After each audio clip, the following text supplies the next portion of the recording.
வலிக்குது, வண்டியில எல்லாம் என்னால உட்கார்ந்து போக முடியல, ஆட்டோல எல்லாம் தூக்கி தூக்கி போட்டா ரொம்ப வலிக்குது, ஹார்டான சர்ஃபேஸ்ல தரையில எல்லாம் என்னால சுத்தமா உட்கார முடியல, பின்னாடி இப்படி சாஞ்சாலே ரொம்ப அதிகமா வலிக்குது அப்படின்னா இதுக்கு பேரு தான் காக்சிடைனியா அப்படின்னு சொல்லுவாங்க.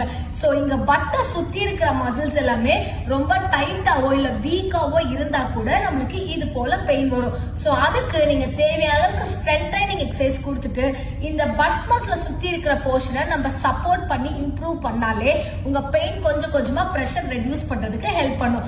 சோ மறக்காம இந்த எக்ஸசைஸை சேவ் பண்ணிட்டு ட்ரை பண்ணுங்க. அண்ட் ஃபர்தர் ப்ரோக்ரஷனுக்கு பக்கத்துல இருக்க பிசியோவை கன்சல்ட் பண்ணுங்க. First exercise knee to chest stretch.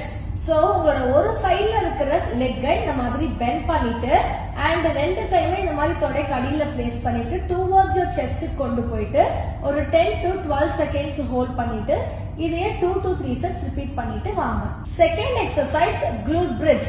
So இந்த மாதிரி நேரா படுத்துட்டு உங்க ரெண்டு நீஸ்மே இந்த மாதிரி பெண்ட் பண்ணிட்டு உங்க ஹிப் மட்டும் இந்த மாதிரி மேல தூக்கிட்டு ஒரு 10 to 12 செகண்ட்ஸ் ஹோல்ட் பண்ணிட்டு 2 to 3 sets repeat பண்ணிட்டு வாங்க. Third exercise pelvic tilts.